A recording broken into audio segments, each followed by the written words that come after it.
Mes très chers tous, j'aimerais pouvoir vous relater une histoire qui m'a été racontée lorsque j'étais un tout petit garçon. En effet, on m'a dit qu'il y avait un chien qui avait été renversé par une voiture au bord de la route. Et apparemment, lorsque la voiture a cogné le chien, elle lui a cassé la patte. Et vous pouvez imaginer que ce chien était dans une douleur atroce. Non seulement il était dans une douleur atroce, mais il était encore en danger. Et pour lui, à cause de la douleur qui était aiguë, tout était devenu danger. Et il y avait un homme qui passait par là et qui a vu le chien agoniser, le chien souffrir. Et pour des raisons que nous ne connaissons pas, cet homme a été ému de compassion et s'est dirigé vers ce chien. Et le but, c'était de pouvoir sauver ce chien, c'est de pouvoir administrer les premières aides et voir ce qu'il pouvait faire pour pouvoir aider ce chien. Et bien entendu, lorsqu'il se rapproche du chien, le chien se met à grogner et tout d'un coup, le chien, avec la petite force qu'il a, se met à le mordre. Vous voyez, lorsque nous souffrons, lorsque nous sommes dans une douleur atroce, nous ne sommes plus rationnels. L'instinct que nous avons, c'est de pouvoir nous défendre. Lorsque nous sommes humiliés, lorsque nous sommes acculés, lorsque nous sommes dans la douleur, dans la souffrance, très souvent, des hommes et des femmes ne réfléchissent plus. Et le seul instinct que nous avons, c'est l'instinct que ce chien a manifesté, ne sachant pas que cet homme voulait l'aider. Et alors, il se met à mordre de manière violente cet homme-là, avec toute la force, la force qui lui reste. Et cet homme furieux aussi, parce qu'il ressent cette douleur, cette douleur aiguë, il prend le bâton qui est à côté, un gourdin qui est à côté, et il se met à frapper 3 coups sur la tête du chien, en achevant le chien. Maintenant, la question que nous nous posons ici, c'est est-ce que c'était son but original? Non. Il est venu parce qu'il a été ému par la souffrance du chien. Il voulait pouvoir aider le chien et déplacer le chien de telle manière qu'une autre voiture qui passerait par là ne l'écrase point. Mais parce que le chien l'a mordu. Parce qu'il a senti cette douleur aussi. Parce qu'il a été mordu de manière violente. Il n'a pas réfléchi, il a pris ce qu'il pouvait prendre autour de lui et il a achevé le chien. Malheureusement, beaucoup d'entre nous nous comportons de la même manière. Nous allons partout essayer de prêcher la bonne nouvelle, essayer d'encourager les hommes et les femmes à se réconcilier avec Dieu, ce qui est une très bonne chose. Et lorsque nous allons vers eux, certaines personnes nous rejettent. Certaines personnes refusent d'accepter le message que nous voulons leur apporter. Et j'irais même plus loin, certaines personnes nous insultent, certaines personnes nous humilient et on perd des amis et on perd des amitiés et l'on perd des gens qui autour de nous nous aimaient auparavant, tout simplement parce que nous leur parlons de Dieu, nous leur parlons de ce Dieu qui est créateur du ciel et de la terre et ce Dieu qui veut se réconcilier avec eux. Et ils sont furieux envers nous et ils nous parlent mal, comme on dirait chez moi au Gabon. Mais ce qui est intéressant ici, c'est que très souvent, ces hommes et ces femmes de Dieu, qui ne sont pas assez matures, quelquefois, se comportent un peu comme cet homme qui voulait aider le chien. Et parce que cet homme a rejeté l'évangile, parce que cet homme a été violent dans ses propos, parce que cet homme l'a humilié, tout d'un coup, ils oublient la raison pour laquelle ils sont venus. Alors, ils montent aussi sur leurs grands chevaux et ils commencent à maudire l'homme pour lequel ils sont allés prêcher l'évangile, pour lequel le but était de réconcilier cet individu avec le Créateur. Et maintenant, ils sont en train de le maudire, de lui dire que tu ne réussiras jamais dans la vie, que tu es maudit, que ceci, cela. Donc, la raison pour laquelle ils sont allés vers lui, malheureusement, n'est pas accomplie. Ils font exactement le contraire de ce dont ils avaient besoin de faire. La raison pour laquelle ils sont allés vers cette personne-là. Que Dieu nous aide. Seigneur, nous prions et je prie particulièrement aujourd'hui parce que je veux que tu me donnes un cœur, je veux que tu nous donnes un cœur qui est tendre. Oui, nous allons être déçus. Oui, des hommes et des femmes vont nous faire mal. Oui, des hommes et des femmes vont dire des choses quelquefois qui ne sont pas agréables. Cependant, cela ne nous donne pas le droit de nous défendre maladroitement. Cela ne nous donne pas le droit de leur parler mal. Cela ne donne pas le droit de les maudire ou de faire le contraire de la raison pour laquelle nous sommes devant eux et dans leur présence. Seigneur, je prie que nous-mêmes nous rappelons de notre propre condition, que nous étions ennemis de toi, mais malgré cela, tu nous as toujours aimés. Et c'est parce que tu nous as aimés le premier qu'aujourd'hui nous avons la possibilité de nous tenir debout dans ta présence et t'adorer et te louer. Seigneur, donne-nous un cœur de chair et non un cœur de pierre. Seigneur, je prie afin que tu remplisses notre cœur de compassion pour ceux qui sont autour de nous, même ceux qui nous font du mal, ou même ceux qui veulent nous faire du mal, ou même ceux qui disent des mauvaises choses nous concernant. Seigneur, que la gloire te revienne à toi seul, je te le demande dans le nom de Jésus, parce que je sais que tu es un Dieu qui ne ment point. Je sais que ce que tu dis de ta bouche, ta main l'accomplit. Alors Seigneur, manifeste-toi dans toute ta splendeur et dans toute ta gloire. Je te le demande dans le nom tout-puissant de Jésus. Amen.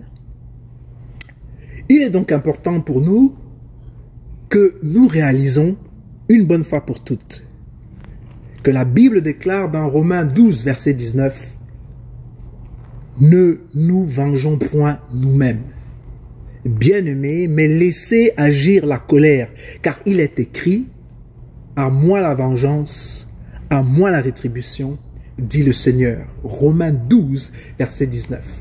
Et ça, c'est une parole de sagesse que Paul lui-même a déclarée aux gens qui l'écoutaient.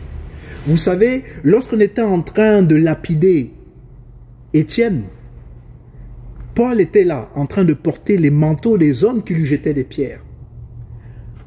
Étienne aurait pu dire qu'il maudit toutes les personnes qui lui jettent des pierres parce qu'il était venu pour pouvoir prêcher l'évangile, pour les réconcilier avec Dieu. Mais au lieu de faire cela ou de dire cela, il a tout simplement dit, « Père, pardonne-leur, car ils ne savent pas ce qu'ils font. » Ce qui est intéressant à ce moment précis, c'est que la Bible dit généralement que Jésus est assis à la droite du Père. Cependant, ce jour-là, à ce moment précis-là, Jésus n'était pas assis, mais il était bel et bien debout à la droite du Père. Et il était prêt à recevoir Étienne dans sa présence, car Étienne a été fidèle jusqu'à la fin. Paul était là. Il aurait pu maudire Paul. Et s'il avait maudit Paul, je ne sais pas si aujourd'hui nous aurons tous les épîtres. En tout cas, si nous les aurons pas à travers l'apôtre Paul. Mais nous savons que Paul a contribué massivement dans l'évangile, quand bien même il n'a pas marché au départ avec Jésus. Cependant, Dieu s'est révélé à lui. Et je suis convaincu aujourd'hui que Dieu s'est révélé à lui parce que Étienne a eu la sagesse de ne pas le maudire, mais de le bénir en disant, « Père, pardonne-leur, car ils ne savent pas ce qu'ils font. » Il y a beaucoup d'hommes et de femmes qui aujourd'hui font des choses. Ils ne savent même pas pourquoi ils le font. Ils ne savent même pas pourquoi ils sont désagréables avec nous. Ils ne savent même pas pourquoi ils agissent de la manière dont ils agissent. Mais c'est à nous, à cause de la sagesse qui habite en nous, la sagesse de Dieu, nous devons pouvoir nous élever au-delà de tout ce qui nous est désagréable. Et nous devons faire ce qui est juste, non seulement devant Dieu, mais devant les hommes. Nous devons porter en nous ce que j'appelle les fruits de l'esprit. Et les fruits de l'esprit, il y a la patience, il y a l'amour, il y a la tolérance, il y a la paix. Nous devons manifester ces fruits-là pour le bien-être de l'humanité. Car, comme le disait souvent Martin Luther King, tel que nous sommes partis à un œil contre un œil, nous allons tous terminer à être des aveugles. Ou une dent pour une dent, nous allons terminer à être des hommes et des femmes qui sont édentés. Est-ce que réellement c'est ce que nous voulons? Nous voyons bien aujourd'hui la guerre qu'il y a entre les Israéliens et les Palestiniens, qui sont en fait des cousins. Mais c'est une bataille qui dure depuis des siècles. Pourquoi? Tout simplement parce qu'il y a eu un problème dans le passé. Aujourd'hui, leurs descendants se battent. Ils ne savent même pas exactement, si vous leur posez la question de savoir, mais pourquoi vous vous battez contre telle ou telle personne? Ils vous diront tout simplement que parce que leurs aïeux ont eu des problèmes. Mais eux-mêmes, de manière personnelle, ils n'ont pas de problème. Il est donc important pour nous de réaliser que la vengeance ne nous amène nulle part. Que la vengeance engendre la violence. Et la violence ne résout pas les problèmes. C'est lorsque nous savons qu'un moustique peut se poser sur nos parties intimes que la violence ne résout pas tous les problèmes. Car vous n'allez pas prendre un gourdin pour aller frapper le moustique et vous écraser votre partie intime. Ce n'est pas possible. Donc on voit très bien que la violence, dans ce cas bien précis, ne résout pas le problème. Au contraire, cela empire la situation. Parce que non seulement oui, vous réussissez sans doute à tuer le moustique qui se dépose sur vous, mais vous vous faites excessivement mal. Est-ce que c'est cela le but? Non, le but est de pouvoir réconcilier et d'être en bon terme, non seulement avec Dieu, mais d'être en bon terme avec les hommes et les femmes qui sont autour de nous. Et alors, la Bible nous raconte une histoire qui est spectaculaire. Dans Luc chapitre 9, versets 51 à 56. Dans ce passage, on voit que Jésus veut se rendre à Jérusalem. Il veut se rendre à Jérusalem, mais il veut passer par une ville samaritaine. Et alors, il décide d'envoyer ses disciples, en particulier Jean et Jacques, afin que ces deux-là puissent préparer sa venue dans cette ville. Mais vous savez, les Samaritains, eux, ils n'adorent pas Dieu à Jérusalem. Ils adorent Dieu dans un autre endroit. Et pour eux, c'est une offense de dire que là où on peut adorer Dieu, c'est à Jérusalem. En fait, la vérité, c'est que les Juifs qui venaient en Samarie et qui allaient en Jérusalem pour pouvoir adorer Dieu, en passant par la Samarie, risquaient d'être tués. Oui, c'était des réalités de l'époque. Cependant, Jésus va quand même en Samarie, il va quand même vers les Samaritains, parce que cet évangile-là, l'évangile de Jésus-Christ, l'évangile où Dieu cherche à se réconcilier avec les hommes, c'est pour tout le monde. Ce n'est pas seulement pour un groupe bien particulier, mais c'est pour tous les hommes. La Bible dit que quiconque croit ne périra point, mais sera sauvé. Quiconque, c'est quiconque. L'évangile, je le refuse, n'est pas seulement pour l'Europe. L'évangile, je le refuse, n'est pas seulement pour les Juifs. Mais l'évangile de Jésus-Christ, c'est un évangile qui est disponible à tous les hommes de la terre. Je dis bien tous les hommes de la terre, sans exception. Jésus-Christ est Seigneur en Afrique, Jésus-Christ est Seigneur en Europe, Jésus-Christ est Seigneur en Amérique, Jésus-Christ est Seigneur en Asie, il est Seigneur partout dans le monde. Car la Bible est claire. C'est Dieu qui a créé le monde et tout ce qu'elle renferme. L'or et l'argent lui appartiennent. Et alors, Jacques et Jean se retrouvent confrontés à quelque chose. Ils ne sont pas bien accueillis. Et on leur dit, en essence, que Jésus n'est pas la bienvenue ici. Donc ils doivent trouver un autre moyen, mais ils ne passeront pas dans leur ville et ils ne s'arrêteront pas dans leur ville et on ne peut pas les accommoder dans leur ville pour aller adorer Dieu à Jérusalem. Il n'en est pas question. Et alors, Jacques et Jean, appelés aussi les fils de tonnerre par Jésus, lui dirent que voilà ce qui s'est passé et donc, puisqu'ils sont furieux et qu'ils ont été humiliés, ils demandent à Jésus si on ne peut pas se comporter un peu comme Élie s'est comporté. C'est-à-dire que Élie, pour prouver qu'il avait raison, pour prouver que Dieu marchait avec lui, il a invoqué Dieu et demandé à Dieu de faire descendre le feu et de consumer ses ennemis, et de consumer l'autel de ses ennemis. Et ici, Jacques et Jean demandent plus ou moins la même chose. Sauf que cette fois-ci, ils demandent que le feu de Dieu s'abatte sur la Samarie, qu'il s'abatte sur les Samaritains et que Dieu en finisse une bonne fois pour tous avec ces gens. Et Jésus leur dit tout simplement, on ne peut pas faire cela. Je ne peux pas vous encourager à faire de telles choses. Mais voilà ce que nous allons faire. Au lieu d'invoquer le feu sur eux et de les consumer, nous allons prier pour eux. Et nous allons trouver un autre endroit ou un autre moyen pour nous rendre à Jérusalem. Je suis ici en train de vous dire qu'il est important de comprendre que même si nous sommes rejetés, ou que même si nous sommes mal compris, cela ne nous donne pas le droit de nous comporter de manière méchante. Cela ne nous donne pas le droit de ne plus accomplir le plan de Dieu. Oui, même si nous sommes rejetés, nous devons toujours poursuivre le plan de Dieu, c'est-à-dire de réconcilier les hommes avec Dieu. Et peu importe ce que les hommes et les femmes font autour de nous, ou peu importe ce que les hommes et les femmes disent, peu importe leur attitude désagréable, peu importe leur humiliation, peu importe ce qu'ils disent et font à notre égard, nous devons rester focalisés. Et comme Jésus, il était très focalisé, il a décidé de non seulement prier pour ceux qui l'ont rejeté, ceux qui n'ont pas voulu qu'il soit présent dans leur ville, mais il dit qu'on va trouver un autre moyen d'accomplir les desseins de Dieu dans notre vie. Et donc ici, j'aimerais pouvoir vous encourager, vous aussi, à accomplir les desseins de Dieu, peu importe ce que ça vous coûte. peu importe les humiliations, peu importe le fait que vous avez perdu des amis, que vous avez perdu le bien-être, il est bon de faire ce qui est juste, il est bon de s'attarder dans les choses spirituelles, il est bon de suivre Dieu, de grandir en sagesse et en stature devant Dieu et devant les hommes, peu importe ce que cela nous coûte. Oui, nous pouvons très bien le lire et je vous encourage à lire Luc chapitre 4, Luc chapitre 9 au verset 51 jusqu'au verset 56. L'Écriture nous montre Jésus refusant la vengeance et la violence.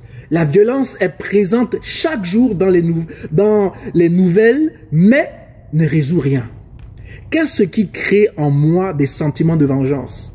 Est-ce que parfois j'éprouve un désir de me venger d'une personne ou d'un groupe avec lequel je ne peux régler mes différences? C'est une question que je vous pose. Est-ce que je ne pourrais pas placer mes sentiments devant le Seigneur dans le silence et prier pour devenir plus semblable au Christ dans mes attitudes? C'est une autre question que je vous pose. Dans l'évangile de Luc, aller à Jérusalem signifie pour Jésus aller vers sa passion. Ce passage illustre l'hostilité entre Juifs et Samaritains. Cependant, la façon de voir des disciples diffère beaucoup de celle du Seigneur. Dans la parabole, le Samaritain est le héros et à travers lui, le Seigneur nous enseigne que tout le monde est notre voisin et doit être traité comme tel. Nous sommes d'accord avec cet idéal, mais la plupart d'entre nous luttons avec la pratique. Avez-vous des difficultés à traiter avec certains individus en tant que voisins? Réfléchissez à la lumière de l'enseignement et de l'exemple du Seigneur. Parlez-lui de vos difficultés. Les disciples pensaient, si seulement tout le monde était comme nous, tout en demandant à Jésus de réprimander ces Samaritains obstinés. En route vers Jérusalem, Jésus savait que ses disciples ne le comprenaient pas, vraiment. Seigneur, Jésus, aide-moi à te suivre avec humilité. Que la logique de mon esprit soit tempérée par la compassion de ton cœur. Jésus, tu ne te laisses pas abattre par quelques contretemps rencontrés sur la route. Allume en moi la flamme de ton esprit pour que je suive jusqu'au bout ta volonté. Seigneur, quand quelqu'un me rejette, je peux être envahi par le sentiment de colère et des désirs de vengeance. Ne permets pas que je cède à ces sentiments, mais au contraire que je m'en détourne pour continuer mon chemin contre tout, car tu l'as fait. J'aimerais dire ici, je ne vais pas être très long, qu'il est important pour nous de réaliser que les plans de Dieu sont exceptionnels. Interpellez chacun de vous et vous rappelez que Dieu veut sauver l'humanité. Et pour que Dieu puisse accomplir son plan sur la terre, il a besoin de chacun de nous.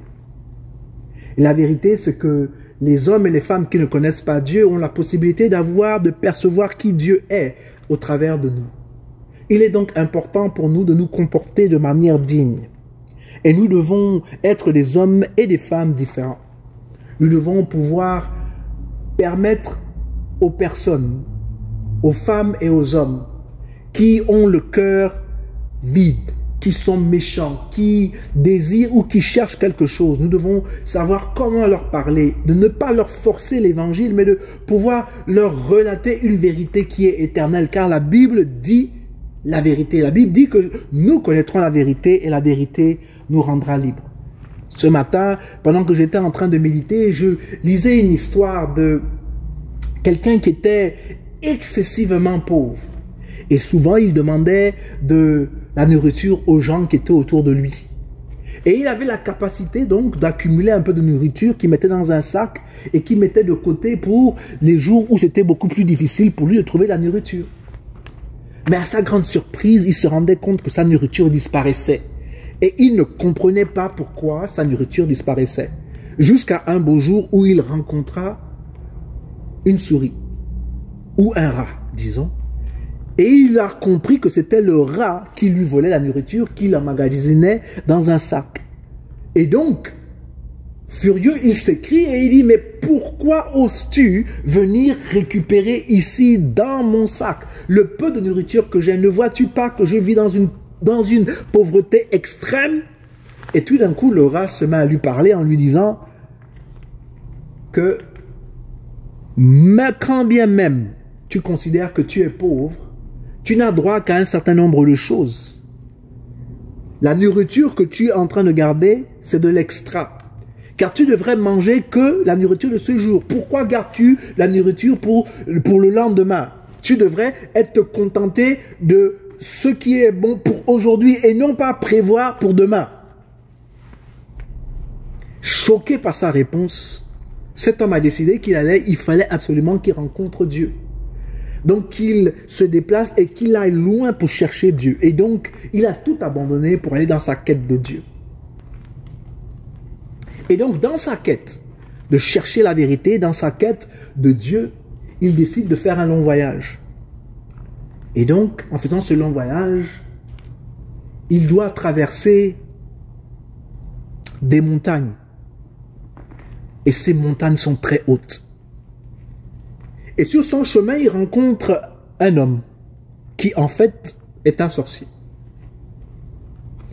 Et il demande à cet homme si cet homme peut l'aider à aller au-dessus des montagnes de l'autre côté. Et cet homme lui dit, il n'y a pas de problème, je le ferai pour toi. Monte sur mon balai. Mais il lui pose la question de savoir, mais où vas-tu et pourquoi veux-tu traverser ces montagnes? Et l'homme de lui répondre que je cherche Dieu et je m'en vais à la quête de Dieu, je veux rencontrer Dieu parce que j'ai une question que j'aimerais lui poser.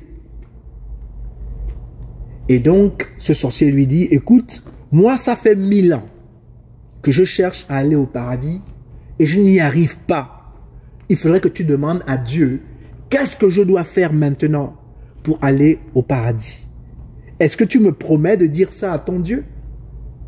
Et il a dit, quand je rencontrerai Dieu, en effet, je lui demanderai, qu'est-ce que tu dois faire pour aller au paradis? Je te le promets.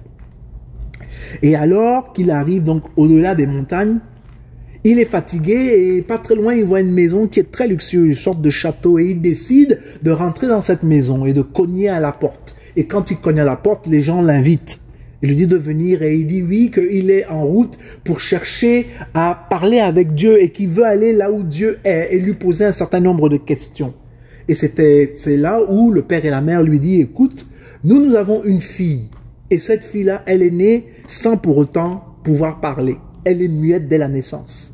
Et nous voulons que tu demandes à Dieu, si jamais tu le rencontres ou quand tu le rencontreras, qu'est-ce que nous devons faire ou que devons-nous faire pour qu'elle puisse retrouver la parole? Que devons-nous faire pour qu'elle puisse parler? Et bien entendu, cet homme, le lendemain matin, leur a promis qu'il le fera. Qu'il demandera à Dieu qu'est-ce qu'elle doit faire ou qu'est-ce qu'il doit faire pour que cette fille puisse parler. Et il continua son chemin. Et alors qu'il continua son chemin, il arriva et il vit un très grand fleuve très profond et il était presque découragé quand tout d'un coup, une grosse tortue est venue. Il lui a demandé, où veux-tu partir? Il a dit, je veux traverser le fleuve. Et la tortue lui dit, écoute, monte sur mon dos et je t'amènerai de l'autre côté. Et pendant qu'ils sont en train de traverser le fleuve, la tortue lui demande, mais pourquoi veux-tu traverser un si long fleuve et si profond? Où vas-tu? Lui de répondre, je m'en vais à la quête de Dieu, je dois rencontrer Dieu parce que j'ai un certain nombre de questions que j'aimerais pouvoir lui poser. Et la tortue de lui dire, écoute, moi, je veux que tu lui demandes pourquoi je ne peux pas devenir un dragon. Ça fait plus de 500 ans que je cherche à devenir un dragon, mais je n'y arrive pas. Que dois-je faire pour devenir un dragon? Et l'homme lui dit, écoute, ne te fais aucun souci. Quand je verrai Dieu, je lui poserai la question et je te rassure que je te donnerai la réponse.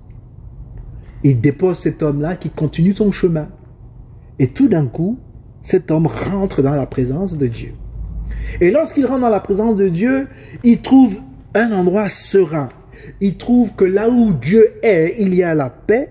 Il trouve que là où Dieu est, il y a la joie. Il trouve que là où Dieu est, tout ce dont il a besoin, il ressent qu'au plus profond de lui-même, il peut obtenir ce dont il a besoin. Et alors, il pose la question à Dieu, je suis venu de si loin parce que j'ai des questions à te poser et j'aimerais avoir des réponses. Et Dieu lui dit, tu peux me poser toutes les questions que tu veux, mais je te limiterai seulement à 3 questions. Et cet homme s'excrit, il dit, oh, j'avais 4 questions à vous poser. Et Dieu lui dit, tu n'as droit qu'à 3 questions. Alors il est en train de réfléchir et il dit, écoutez, moi je veux, dans son cœur, moi j'aurais voulu demander à Dieu pourquoi la souris a dit que je devrais manger seulement, me contenter seulement de la nourriture d'aujourd'hui. Après il dit, mais est-ce que ça c'est plus important que ce que la tortue m'a demandé qui pendant 500 ans cherche à devenir un dragon? Et il dit, et la fille qui est muette, qui depuis sa naissance ne parle pas, est-ce que c'est pas plus important que je pose cette question à Dieu aussi par rapport à mon problème? Et le sorcier qui veut aller au paradis, est-ce que c'est pas plus important aussi que je lui donne une réponse comment aller au paradis au lieu moi de me contenter de pourquoi je ne peux pas emmagasiner la nourriture pour les lendemains ou pour des lendemains difficiles? Et donc, il décide au plus profond de son cœur qui va poser les questions des autres et qui va s'oublier. Et donc, il pose la question à Dieu de savoir,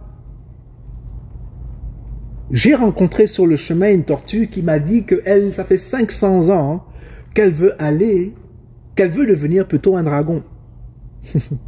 Dieu lui répond en disant, le problème de la tortue, c'est que la tortue refuse de se libérer de sa carapace. Il faut qu'elle laisse sa carapace. Tant qu'elle s'accroche à sa carapace, elle sera toujours une tortue. Elle ne pourra pas être un dragon. Et l'homme, en écoutant Dieu, a dit, très intéressant. Il a dit, ma deuxième question, c'est que j'ai rencontré une famille aisée qui avait une fille qui ne parlait pas depuis la naissance. Et ils veulent savoir aujourd'hui, ils veulent savoir qu'est-ce qu'ils peuvent faire pour que leur fille puisse retrouver la parole. Dieu lui regarda en disant, cette jeune fille a besoin de rencontrer son âme sœur. Et quand elle rencontrera son âme sœur, cette jeune femme parlera. Très intéressant. Il dit, j'ai aussi rencontré un sorcier qui dit que pendant 1000 ans, lui, il cherche à aller au paradis, mais il ne sait pas comment y aller. Que doit-il faire? Et Dieu lui répond, il a besoin de enlever, de déposer son bâton, car il ne l'a jamais déposé, et de mettre sa confiance en moi au lieu de mettre sa confiance dans le bâton, de mettre le bâton de côté. Est-ce que j'ai répondu à toutes tes questions? Il a dit tout à fait. Et donc maintenant il s'apprête à repartir. Et quand il repart, il retrouve la tortue. Et il dit à la tortue, tu sais, tu m'as posé une question et tu m'as dit de demander la réponse à Dieu. Et j'ai demandé la réponse à Dieu et Dieu m'a donné la réponse. Et il m'a dit que tu t'accroches trop à ta carapace. Mais que dès que tu laisses ta carapace, sache que tu deviendras un dragon. Et tout d'un coup, la tortue s'est débarrassée de sa carapace. Et quand elle s'est débarrassée de sa carapace, il y avait de l'or. Et la tortue de lui dire, cet or-là t'appartient, j'en ai plus besoin. Pourquoi? Parce que il était maintenant transformé en dragon. Très intéressant. Et alors il continue. Et son chemin, et maintenant il rencontre la jeune femme muette avec ses parents. Et pendant de parler aux parents et de vouloir leur dire ce que Dieu a dit, la jeune fille se met à parler et dire, mais ça ce n'est pas l'homme qui était venu il y a environ 1 mois chez nous. Cette fille-là s'est mise à parler. Et il a compris qu'en fait il était l'âme sœur de la femme. Et à ce moment précis-là, les parents qui étaient très aisés ont préparé le mariage. Et il est devenu, et il a épousé cette jeune femme-là. Il a dit au sorcier, toi, ce dont tu as besoin de faire, c'est de déposer ton bâton. Et quand le sorcier a déposé son bâton, il s'est passé quelque chose d'extraordinaire. À ce moment précis, il a été élevé vers le ciel. La raison pour laquelle je vous donne tous ces 3 exemples, bien sûr, c'est un peu utopique, c'est un peu imagé, tout simplement pour vous dire que très souvent, lorsque nous cherchons Dieu, vous voyez, cet homme aurait pu être furieux contre le rat. Mais au lieu d'être furieux contre le rat, il a décidé de chercher Dieu. Je veux tout simplement vous dire ici, à vous tous qui m'écoutez, que lorsque vous êtes face à de l'adversité, lorsque vous faites face à des hommes et des femmes qui ne vous comprennent point, au lieu de vous attaquer à ces hommes et ces femmes, cherchez Dieu. Dans votre conquête de Dieu, vous allez rencontrer des hommes et des femmes sur le chemin. Et pendant que vous rencontrez ces hommes et les femmes sur le chemin, n'hésitez pas à les aider. N'hésitez pas à écouter leurs problèmes. Ne vous focalisez pas seulement sur vous. Et la vérité, c'est que quand vous êtes dans la présence de Dieu, ne concentrez pas tout sur vous. Pensez aussi aux autres. En fait, la vérité, c'est que nous devons nous abandonner à Dieu et nous devons penser aux intérêts des autres. Et lorsque nous agissons ainsi, Dieu prendra soin de nos intérêts, il prendra soin de chacun de nous. J'espère que cette parole vous a fait du bien. Que Dieu vous bénisse et que Dieu vous fasse énormément du bien. C'est ma prière au nom de Jésus. Amen.